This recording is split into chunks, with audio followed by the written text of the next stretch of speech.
బిడ్డతో చివరి నిమిషాలు గడిపిన జ్ఞాపకాలని షేర్ చేసుకుంటూ కన్నీళ్లు పెట్టుకోకుండా ఉండలేకపోయిన అవినాష్ ఒక తండ్రి కావాలని ప్రతి తండ్రిలానే ఆశపడుతూ వచ్చాడు. కానీ అది కలని కలగానే మిగిలిపోతూ వచ్చేసింది.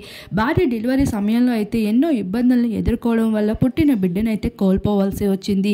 ఈ విషయాన్ని ఎప్పటికీ కూడా అవినాష్ అయితే జీర్ణించుకోలేకపోతున్నాడు. ఇక ఎప్పటికైనా అభిమానులతో షేర్ చేసుకోవాలి కాబట్టి ఈ విషయంతో మీ అందరి ముందుకి వస్తున్నాను. నా ప్రతి ఆనందంలోనే మీరున్నారు, అందుకే నా బాధలో కూడా మీరు ఉండాలని కోరుకుంటున్నాను. ఈరోజు నా బిడ్డని కోల్పోయాను. ఈ చేదు నిజాన్ని నేనే కాదు మీరు కూడా నమ్మాలి.